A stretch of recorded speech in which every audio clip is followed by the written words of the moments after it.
Hi guys, and welcome to a book haul. So I'm going to divide this one up just a little bit.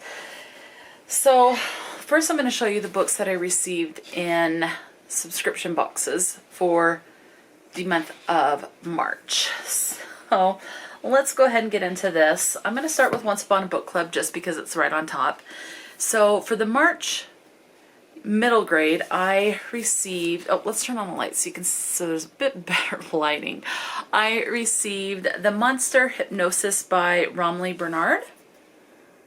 Now, I am going to say right up front, I have canceled my Once Upon a Book Club middle grade because it's very different with the type of stuff that comes in, like, let's say the Owl Crate middle grade, where it's like you can get mugs, trinkets, maybe a couple little craft or to-do thingies.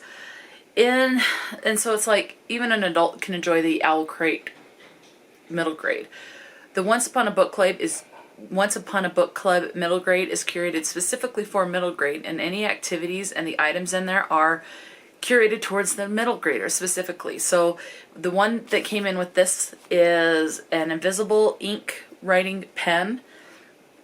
I'm not going to use that. It came with 3 things of glow-in-the-dark slime, which I absolutely hate the feel and smell and everything that has to do with slime.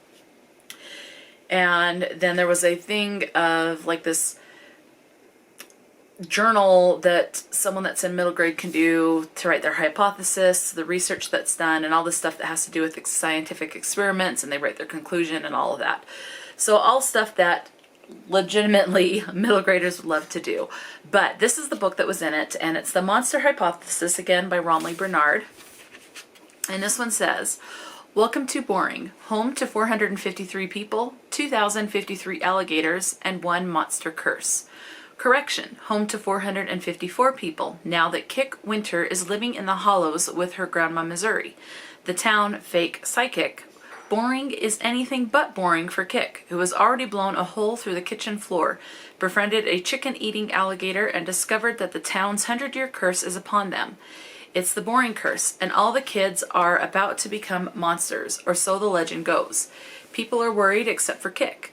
She knows there's a scientific explanation for everything, especially curses and monsters. But Kick is the new kid in school, and she's determined to make a name for herself by pretending to be psychic. According to her calculations, 1 teeny tiny lie plus fake psychic skills equals popularity. But when kids start disappearing and glowing creatures start showing up, Kick's theory quickly evaporates in a puff of foul-smelling swamp gas. Can Kick use her real science smarts to prove the curse is a hoax? Or is it just maybe sort of somehow possible the curse is here?" So that is The Monster Hypothesis. I do look forward to this book. It does sound good. It's the Once Upon a Book Club middle grade is $43 a month. And it's just, for me, where I'm only going to be keeping the book, and sometimes they have a coloring page. That's it. So this book is, the price in here is $17 plus 1 coloring page. Definitely not the value for the $43 for me. Now, if I had a middle grader in my life that I could do this stuff with and watch them do it and enjoy using the stuff, then it would be worth it. But where I personally do not, because I do not have kids, I do not even have nieces and nephews, you know, I just don't. So, and the cousins that I have that would be young enough for that are all out of state, so I don't get to see the enjoyment and hear about any of the enjoyment of that stuff. So it is what it is. So, but I have canceled that, so this should be the last Once Upon a Book Club middle grade book I get, unless I've already been charged for the next one. But it said the new renewal date was March 15th, and today is the 14th, I believe, 13th or 14th. So I don't think I'll be getting the next one. So just FYI. This next one is the Once Upon a Book Club Adult February, but it showed up within the first 10 days of March, and that is Georgie All Along by Kate Clayborn. Now I have an ARC by this author. The ARC I have is Love Lettering. I've yet to get to that. But now I have another book by this author, and this one's a finished copy, obviously. And this one says, longtime personal assistant Georgie Mulcahy has made a career out of putting others before herself. When an unexpected upheaval sends her away from her hectic job in LA and back to her hometown, Georgie must confront an uncomfortable truth. Her own wants and needs have always been a disconcertingly blank page. But then Georgie comes across a forgotten artifact, a friendfic diary she wrote as a teenager, filled with possibilities she once imagined. To an overwhelmed Georgie, the diary's simple, small-scale ideas are a lifeline, a guidebook for getting started on a new path. Georgie's plans hit a snag when she comes face-to-face with an unexpected roommate, Levi Fanning, one-time town troublemaker and current town hermit. But this quiet, grouchy man is more than just his reputation, and he offers to help Georgie with her quest. As the two make their way through her wish list, Georgie begins to realize that what she truly wants might not be in the pages of her diary after all, but right by her side, if only they can both find a way to let go of the pasts that hold them back. Let's see. So, yeah, that's what that one is, and that sounds pretty good to me. Next up, I signed up for, and this box will definitely, I was kind of leaning towards canceling Once Upon a Book Club. So this next box came with 2 hardback books that I'm going to show you, and it's called My Thrill Club, and this one was like $20 a month, and it will definitely be taking the place of the Once Upon a Book Club middle grade. So the ones that came in, I still have to clean the cover of this one, but it came with 2 hardbacks, and you can choose if you want cozy mystery, thriller, suspense, horror, or you can do a surprise me. That's what I did, was surprise me. And it says they'll do send out like the 5th book in a series if the 5th book can be read as a standalone. So they're very mindful of that. So it came with 2 hardback books. One of them in there is The Rising Sea by Clive Cussler. I'm probably saying that wrong. I've been corrected on it and I don't remember what it's supposed to be. So The Rising Sea, and this one says, an alarming rise in the world's sea levels, much greater than could be accounted for by glacier melt, sends Kurt Austin, Joe Zavala, and the rest of the NUMA, I'm guessing it's pronounced Numa, a scientific team rocketing around the globe in search of answers. When they begin to suspect a mysterious underwater mining operation in the East China Sea, they find their investigation completely blocked by a mystery man with unparalleled technological resources and the services of an assassin so violent that the Yakuza has disowned him. Outmatched and outmanned, it'll take everything Numa has to stop the threat to complete global submersion, and that's only the beginning of their problems. Whatever this new adversary is after at the bottom of the Earth's surface, it's only one piece of a plan to upset the balance of power in the Pacific, and in the process displace as many as 1 billion people. To protect this enterprise, he's bringing all of his resources together to create a weapon fit to become a very personal nightmare for Kurt Austin. From the high-tech streets of Tokyo to a secret island stronghold, the Numa team must track their enemies and hunt for answers. With Kurt Austin already exposed and in the line of fire, he's betting his life. The stakes are worth the risk. So that is The Rising Sea. There's just a bunch of sticky, gritty feeling stuff on this cover, so I've just got to clean it. Other than that, it's in excellent condition. So yeah, I've just got to do that still. Next, the second book that came in the My Thrill Club box is Twisted Prey by John Sandford. I like this cover a lot better. I also like the texture a lot better. This one says, let's see. Okay, Lucas Davenport has crossed paths with her before. A rich psychopath, Taryn Grant, had run successfully for the U.S. Senate, where Lucas had predicted she'd fit right in. He'd also been convinced that she was responsible for 3 murders, though he'd never been able to prove it. Once a psychopath has gotten that kind of rush, though, she often needs another fix, so he knew he might be seeing her again. He's right. A federal marshal now, with a very wide scope of investigation, he's heard rumors that Grant has found her seat on the Senate Intelligence Committee, and the contacts she's made from it, to be very useful. Pinning those rumors down, however, is likely to be just as difficult as ever, and considerably more dangerous. But they have unfinished business, he and Grant. It's time to put an end to it, one way or another. So, political thriller. Yep, I do like those. All right, let me grab the next grouping I'll talk about. This next grouping are all by the same author, and it's in the same world, and those are Fear Streets. So I have been on the hunt for this one, What Holly Heard. And when I look, it's always been in the range of $35 to $45-ish, $50. I'm not paying that much for a mass market paperback, let alone a paperback.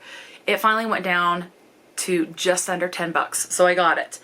Now, I don't know how taxes work outside of the United States, and this is the same for the next grouping that I'll show you.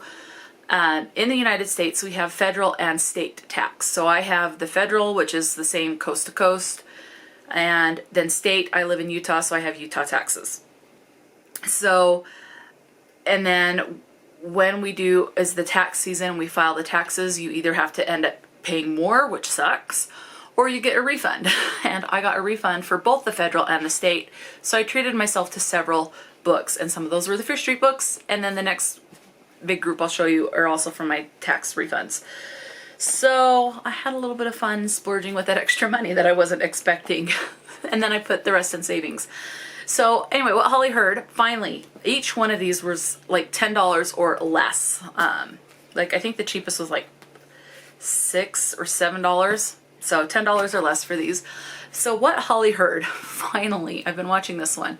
It says, do you want to hear a secret? Holly did. She learned a terrible secret, and now her friends know it too. Someone wants to make sure they never talk about it. Someone who'll go to any length to keep them quiet. Lying, threats, even murder. So, yep. And so these are all, you can read these in any order, these Fear Street ones, unless it's like part of a little mini series within this world, like the cheerleader, or the first evil 2, the third evil, things like that. But if it's not a part of that, then obviously you can read these in any order. So, what Holly heard. And then I have The Face. So, this one says, and I'm trying to collect this whole series. I absolutely love this. I grew up, this is what officially got me into reading and starting to find my own tastes when I was younger. So, absolutely, R.L. Stine, Fear Street, love it. Why can't she remember? They say something horrible happened that day, but Martha can't remember any of it, not the smallest detail. They say it will come back to her in time, but someone wants her to remember now. She draws his face over and over, the face of a dead boy. She can't control her hand, and she can't remember how he died. But she's going to find the answer, even if it lies with the dead.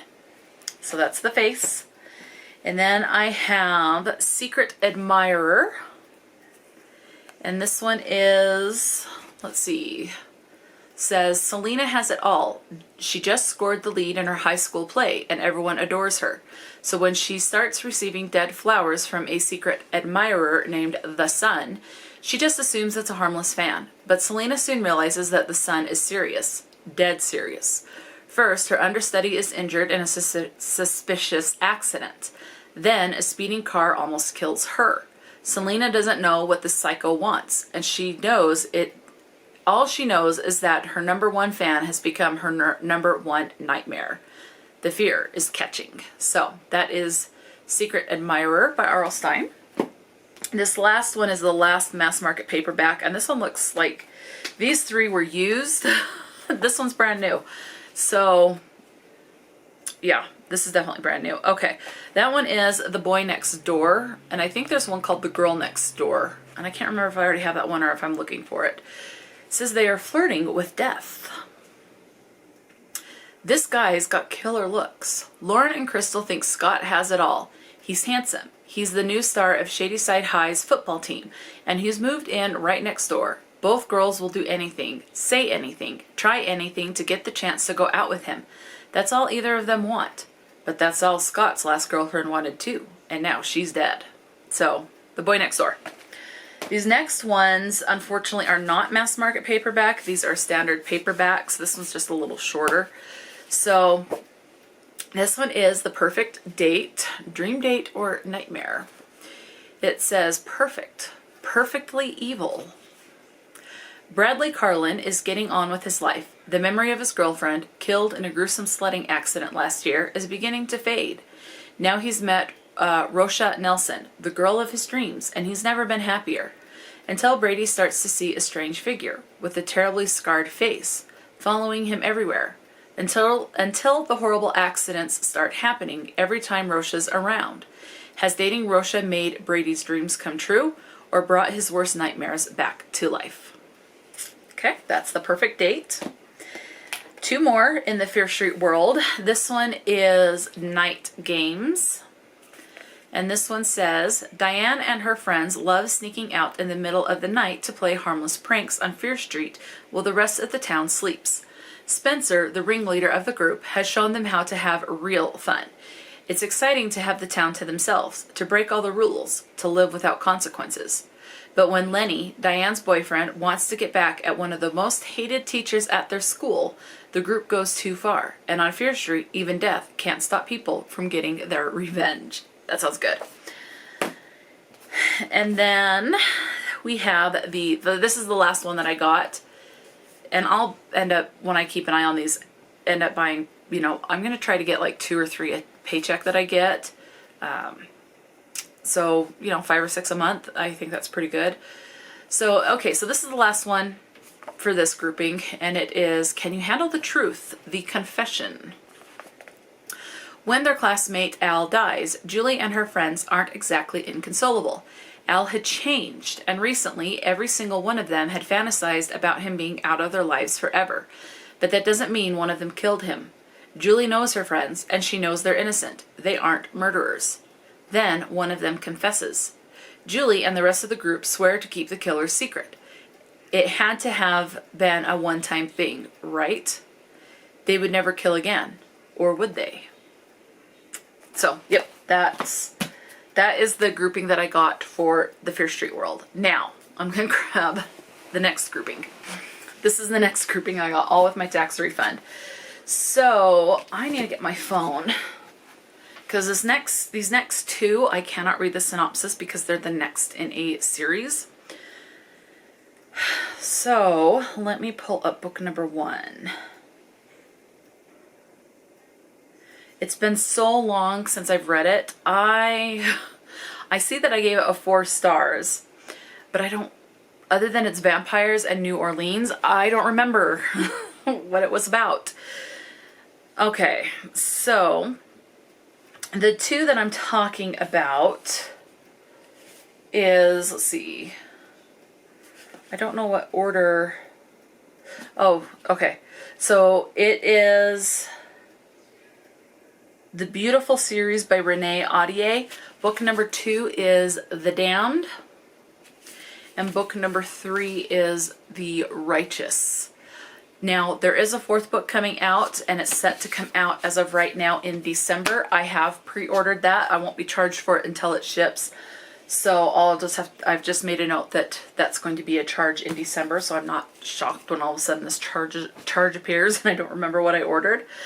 So, book number 1 was called The Beautiful. Again, that's also the name of the series. So I'm going to read the synopsis because it's been so long I can't tell you accurately, other than New Orleans and vampires, what that was about. In 1872, New Orleans is a city ruled by the dead, but to 17-year-old Celine Rousseau, New Orleans provides her a refuge after she's forced to flee her life as a dressmaker in Paris. Taken by the sisters of the Ursuline convent, oh that's right, there's a convent, along with 6 other girls, Celine quickly becomes enamored with the vibrant city, from the music to the food and to the soirees, and especially to the danger. She soon becomes embroiled in the city's glitzy underworld, known as La Cour des Lions. After catching the eye of the group's leader, the enigmatic Sebastian Saint Germain, when the body of one of the girls from the convent is found in the lair of La Cour des Lions, Celine battles her attraction to him and suspicion about Sebastian's guilt, along with the shame of her own horrible secret. When more bodies are discovered, each crime more gruesome than the last, Celine and New Orleans become gripped by the terror of a serial killer on the loose. One Celine is sure has set her in his sights, who may even be the young man who has stolen her heart. But as the murders continue to go unsolved, Celine takes matters into her own hands and soon discovers something even more shocking. An age-old feud from the darkest creatures of the underworld reveals a truth about Celine she has always suspected shimmered just beneath the surface. At once a sultry romance and a thrilling murder mystery. Oh, and okay, then it's like, it is a thrilling murder mystery and sultry romance. So, and it is a YA, so I got those. All right. Next up, we'll just go these the way I have them stacked from top to bottom. I have, whoa, The Glasshouse by Kate Milford. It says, it's wintertime at Green Glasshouse. The creaky Smuggler's Inn is always quiet during this season, and 12-year-old Milo, the innkeeper's adopted son, plans to spend his holidays relaxing. But on the first icy night of vacation, out of nowhere, the guest bell rings. Then rings again, and again. Soon, Milo's home is bursting with odd, secretive guests, each one bearing a strange story that is somehow connected to the rambling old house. As objects go missing and tempers flare, Milo and Mitty, the cook's daughter, must decipher clues and untangle the web of deepening mysteries to discover the truth about Green Glasshouse and themselves. So, that sounds pretty good. And this one I've wanted for a while, and this used to be talked about on BookTube quite a bit, but I haven't heard anyone talk about it in such a long time. And I think it disappointed a lot of people, but I think it sounds really good. And so I got myself The Dark Descent of Elizabeth Frankenstein. It says, Elizabeth Lavenza hasn't had a proper meal in weeks. Her thin arms are covered with bruises from her caregiver, and she is on the verge of being thrown into the streets until she is brought to the home of Victor Frankenstein, an unsmiling, solitary boy who has everything except a friend. Victor is her escape from misery. Elizabeth does everything she can to make herself indispensable, and it works. She is taken in by the Frankenstein family and rewarded with a warm bed, delicious food, and dresses of the finest silk. Soon she and Victor are inseparable. But her new life comes at a price. As the years pass, Elizabeth's survival depends on managing Victor's dangerous temper and indulging his every whim, no matter how depraved. Behind her blue eyes and sweet smile lies the calculating heart of a girl determined to stay alive no matter the cost, as the world she knows is consumed by darkness. So, that sounds pretty good. I've been intrigued since the first time I've heard of it. This was written by Kiersten White, by the way, and I think it sounds good, so I'm looking forward to that. Like I am all these books. Now this next one, I can't remember the name of the book that I read by this author. And I don't see a list of books by this author in here. But I really loved the Greek mythology or the Roman mythology. There was some kind of mythology woven into that book. And I loved the writing of it. And so I wanted another book by this author, and that is Emily R. King. And this one is called The Hundredth Queen. And it says, he wanted a warrior queen. He got a revolutionary. As an orphaned ward of the sisterhood, 18-year-old Kalinda is destined for nothing more than a life of seclusion and prayer. Plagued by fevers, she's an unlikely candidate for even a servant's position, let alone a courtesan or wife. Her sole dream is to continue living in peace in the sisterhood's mountain temple.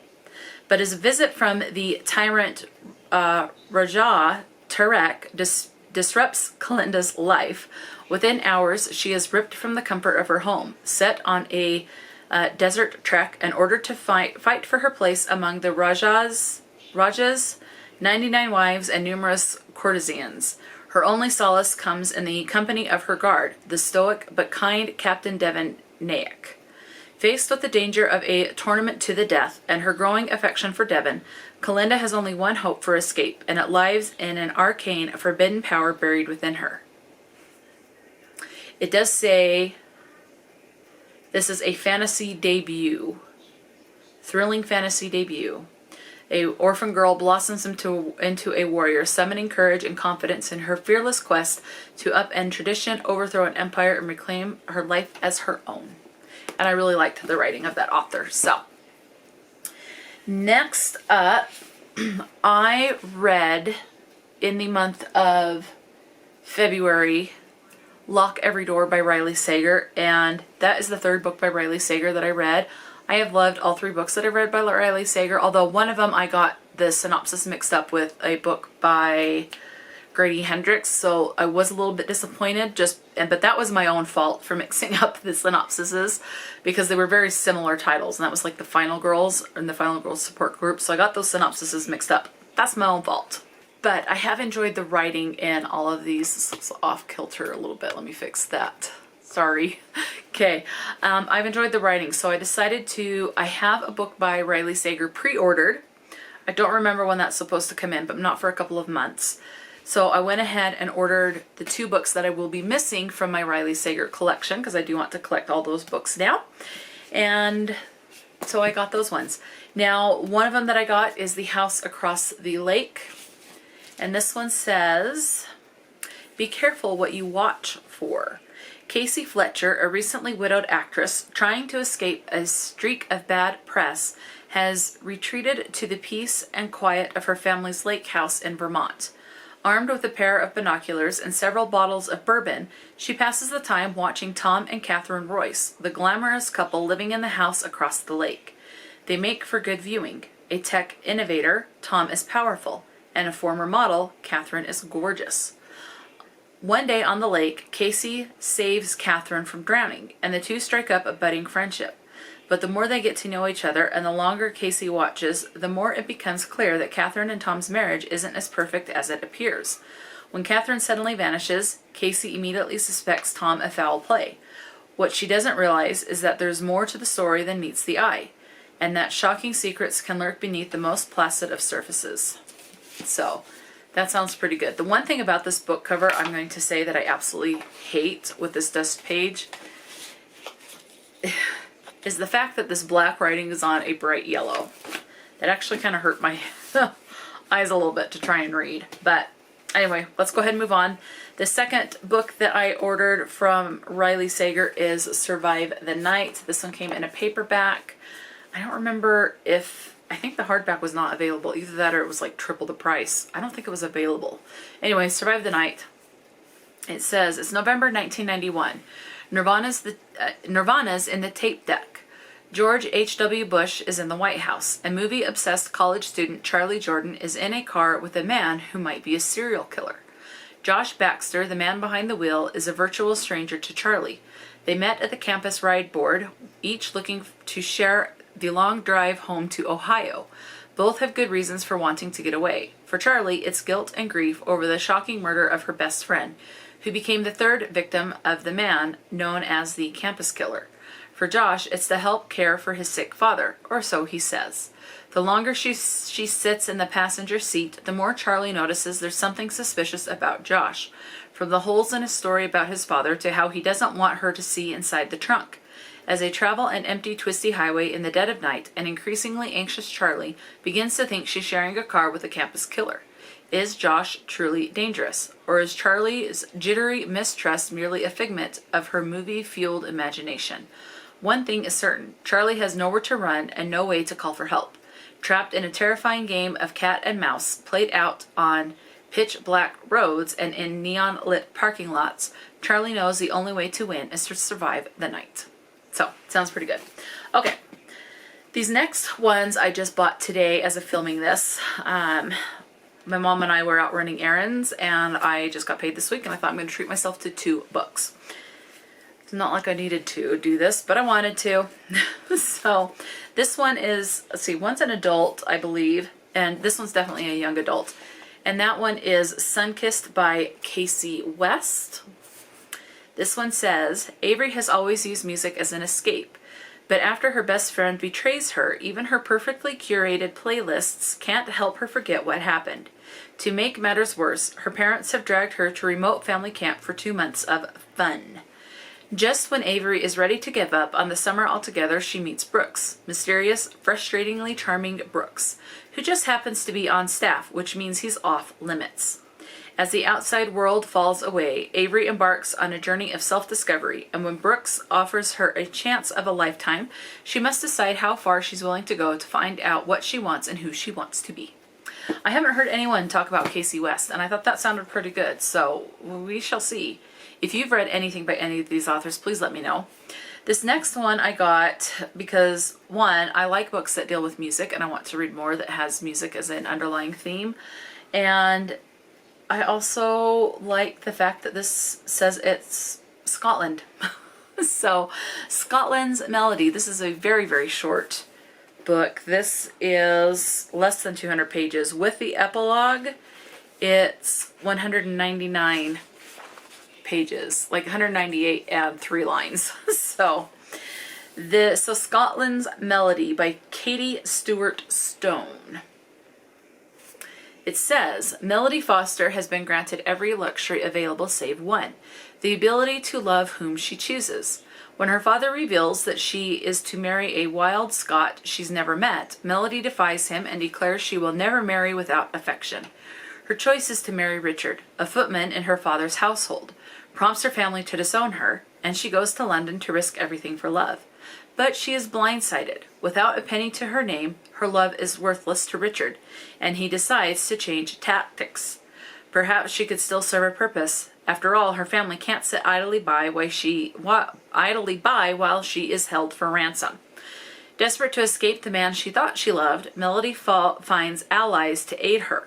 First, her old governess, and then Cameron Finley, a handsome stranger who is startled by the distraught young woman who catapulted into his life.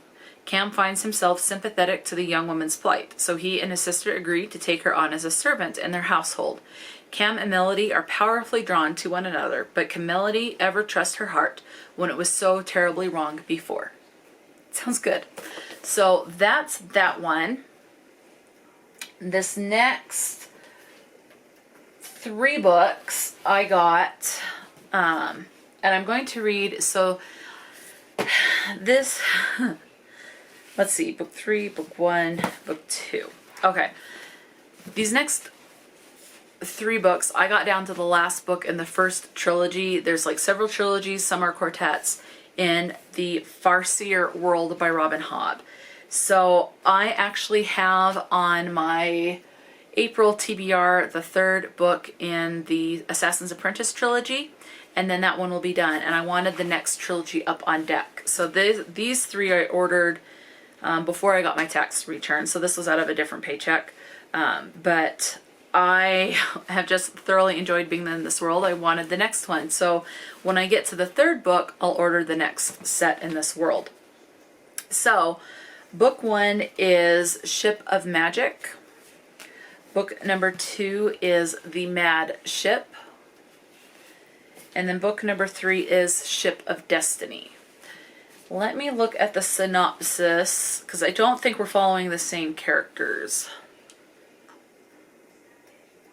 Okay, I think I can read this. So, if obviously I can't, then after I read this, then I'll come back in and delete this part out, and I'll give you a synopsis for the Farseer trilogy. But I think I can read the synopsis on this one because it's a whole completely different trilogy. So, Wizard wood, the most precious commodity in the world, comes only from the Rain Wilds. But only a live ship can negotiate the perilous waters of the Rain Wild River, and live ships are hard to come by.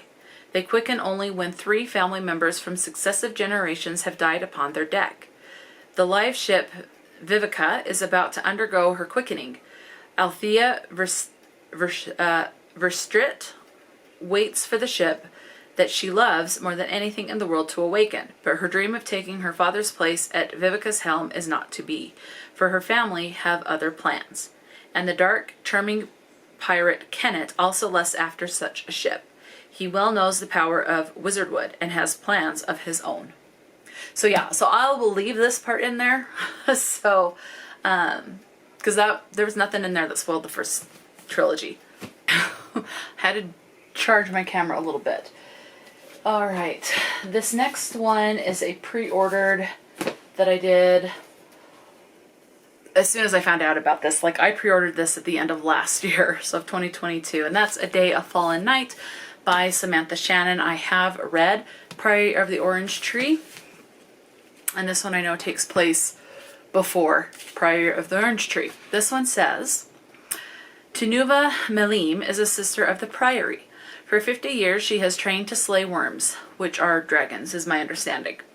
But none have appeared since the Nameless One, and the younger generation is starting to question the Priory's purpose.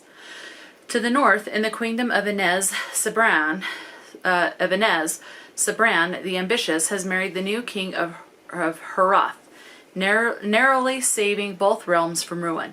Their daughter, Glorian, trails in their shadow, exactly where she wants to be. The dragons of the east have slept for centuries. Dumai has spent her life in a Sikanese mountain temple trying to wake the gods from their long slumber. Now someone from her mother's past is coming to upend her fate. When the dread mount erupts, bringing with it an age of terror and violence, these women must find the strength to protect humankind from a devastating threat. So, sounds good. I look forward to this. Priory of the Orange Tree was my first experience with the writing of Samantha Shannon, and I absolutely loved the writing of that, so I wanted to get this, and I do want to collect some of her other stuff to see if I also like that, but as of right now, this is the only second Samantha Shannon that I have. Okay, up next, this is the book that my mom gave me. So she had surgery, like a complete reconstruction on her shoulder.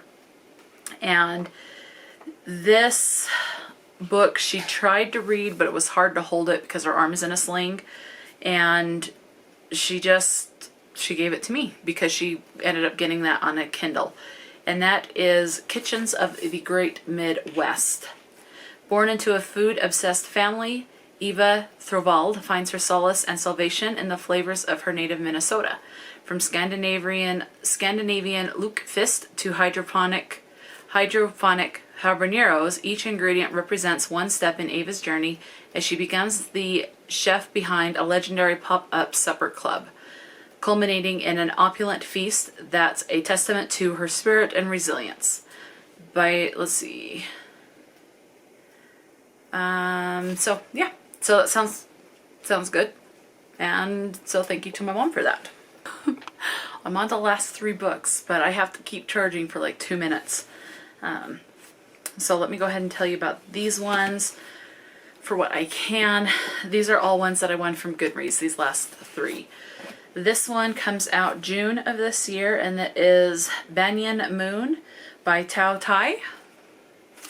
This one's an arc. It says, when Anne Tran gets the call that her fiercely beloved grandmother Min has passed away, her life is already at a crossroads. In the years since she's last seen Min, Anne has built a seemingly perfect life, with a beautiful lake house, a charming professor boyfriend, and invites to the elegant parties that bubble over with champagne and good taste. But it all falls apart with one positive pregnancy test. With both her relationship and carefully planned future now in question, Anne returns home to Florida to face her estranged mother, Huang. I don't know how to say that. Back in Florida, Huang is simultaneously mourning her own mother and resenting her for having the relationship with Anne that Huang never did. Then Anne and Huang learn that Min has left them both the Benyon house, the crumbling old manor that was Anne's childhood home, in all its strange Gothic glory. Under the same roof, for the first time in years, mother and daughter must face these simmering questions of their past and their uncertain futures while trying to rebuild the relationship without the one person who's always held them together. Running parallel to this is Min's story, as she goes from love-struck teenager living in the shadow of the Vietnam War to a determined young mother immigrating to America in search of a better life for her children. And when Anne makes a shocking discovery in the Banyan house's attic, long-buried secrets come to light as it becomes clear how decisions Min made in her youth affected the rest of their life and beyond. So, yeah, that sounds pretty good. This next one is also an arc, and that is Late Bloomers by Deepa Varadarajan. I'm sure I said that wrong. I apologize. This one comes out May 16th of 2023, so coming up. And the synopsis is in here. I saw this. Okay. It says, after 36 years of a dutiful but unhappy marriage, recently divorced Suresh and Lata Raman find themselves starting new paths in life. Suresh is trying to navigate the world of online dating on a website that caters to Indians and is striking out at every turn until he meets a mysterious, devastatingly attractive younger woman named Malika who seems to be smitten with him. Meanwhile, Lata is enjoying her newfound independence after decades in an arranged marriage, but she's caught off guard when a professor in his early 60s starts to flirt with her. Priya, the former couple's unmarried daughter, thinks her father's online pursuits are distasteful, but hides a secret affair of her own, while her son Nikesh pretends at a seemingly perfect marriage and home with his law firm colleague and their young son, but hides the truth of what his relationship really entails. It says Late Bloomers is a story of 4 individuals trying to understand how to be happy in their lives and as a family. So, and I think the family is from India. So, yeah. Now this next one, all I can say real quick, I don't know what it's about, but it's the Blandford Fly and Other Tales. So it's a collection of short stories by D.N. Moore. I also won this one from Goodreads, and it's signed and personalized. So I will read this at some point. It's a collection of short stories. It's the cover that drew me in. So that's all that I got for the month of March. Let me know if you've read anything by any of these authors, and just talk to me in the comments section below.